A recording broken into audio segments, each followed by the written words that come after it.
kalau lo mendengarkan lagu-lagu karena lo sekarang lagi ada di kafe. Sebelum lalu gue bertemu dengan seseorang yang mendeklarasikan dirinya sebagai early retired atau pensiun dini. Dia memutuskan untuk berhenti bekerja selama beberapa waktu, kemudian akan memutuskan untuk memikirkan langkah selanjutnya. Apa dia akan kembali bekerja secara part-time atau full-time.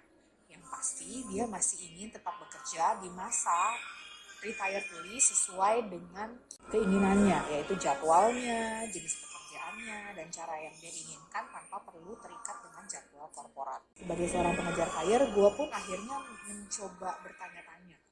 Pengen tahu lah pengalaman dia bagaimana, serta bagaimana dia bisa mencapai tujuan financial independence-nya.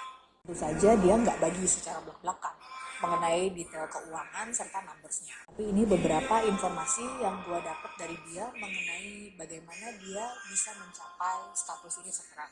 Yang pertama, latar belakang. Orang ini sebut saja si A adalah seorang perempuan berusia 40-an tahun. Dia adalah seorang single mother dari 2 orang putri yang usianya sudah dewasa dan yang terakhir mungkin sudah usia kuliah. Pekerjaannya adalah karyawan swasta. Selama 25 tahun, dia bekerja di satu perusahaan yang sama di Jakarta. Begitu lulus dari pendidikannya, dia bergabung dengan perusahaan tersebut sebagai manajemen trainee dan selama 25 tahun dia menapaki karirnya ke jenjang sebagai salah satu eksekutif perusahaan tempat dia berada. Putusan untuk berhenti diambilnya tepat di 25th anniversary dia bekerja di kantor dia yang sekarang. Yang kedua, aset yang dimiliki ketika dia memutuskan untuk mencapai financial independence dan berhenti bekerja. Yang pertama, real estate, sebuah rumah tinggal di Jakarta, lunas. Sebuah villa di Bali yang disewakan via Airbnb, fixed income, yaitu sukuk dan ori yang jumlah pembayaran kuponnya itu nilainya biasa bilang cukup untuk menambah biaya hidup. Aset berikutnya adalah dana pensiun. Ini dari perusahaan tempat dia bekerja selama 25 tahun ditambah dengan dana pensiun dari BPJS Ketenagakerjaan. Lalu dia juga punya aset bisnis kafe di Bali. Terakhir itu adalah uang cash dari uang pisah dan pencairan benefit saat ia berhenti dari perusahaan setelah 25 tahun bekerja. Gue nggak tahu berapa akhirnya jumlah tersebut yang dia punya, tapi ini yang dia anggap sebagai angka financial independence. Yang ketiga, bagaimana dia memutuskan ini saatnya berhenti bekerja di umur 40-an. Dia merasa bahwa pekerjaan yang dia lakukan itu sudah sangat stressful dan banyak tekanan sehingga mempengaruhi waktunya bersama keluarga. Dia merasa ingin fokus kepada keluarganya. Di suatu saat dia melihat dan menghitung aset-aset yang dia miliki sebagai net worth-nya, dan dia merasa sebenarnya dia sudah bisa berhenti bekerja tanpa perlu khawatir mengenai bagaimana memenuhi kebutuhan hidup. Aset yang dia miliki itu cukup untuk biaya hidup sehari-hari.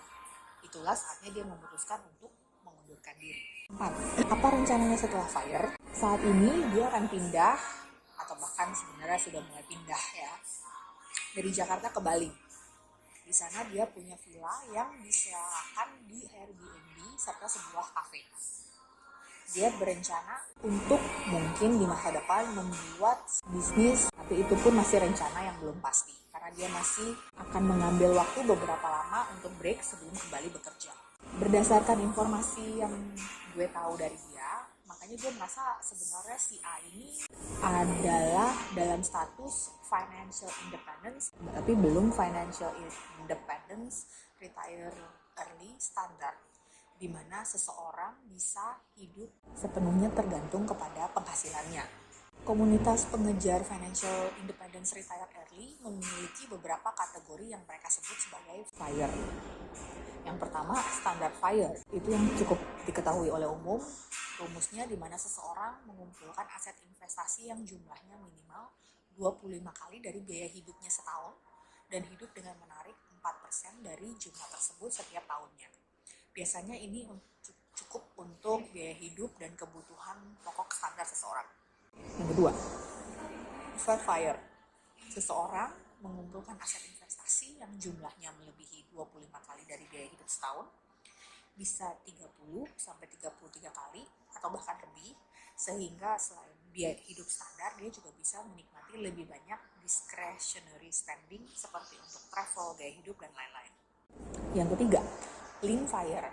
Seseorang mengumpulkan aset investasi yang jumlahnya cukup untuk memenuhi kebutuhan minimum hidupnya, sehingga dia bisa bertahan dengan budget yang mungkin lebih kecil dari biasanya. Lalu ada juga cost fire ya. Seseorang mengumpulkan aset yang mencapai nilai tertentu di usia muda, lalu kemudian dia beralih ke penghasilan yang lebih rendah, yang asal cukup memenuhi hidupnya, sementara dia itu tidak menyentuh sama sekali sampai asetnya itu bertumbuh mencapai setidaknya nilai standar fire. Yang terakhir itu adalah barista fire. Seseorang mengumpulkan aset yang mencapai nilai tertentu hingga returnnya bisa mencukupi kebutuhan hidupnya. Kemudian dia akan beralih ke pekerjaan yang penghasilannya lebih rendah untuk menambah-nambah pengeluaran yang tidak rutin seperti travel, kalau dia ingin menempuh pendidikan lebih lanjut, dan lain-lain. Masuk dalam kategori barista fire ini. Apapun kategori financial independence seseorang, buat gue sebenarnya ini pertama kalinya gue melihat di circle gue seseorang yang dengan terbuka menyebutkan bahwa hey, I am retiring early.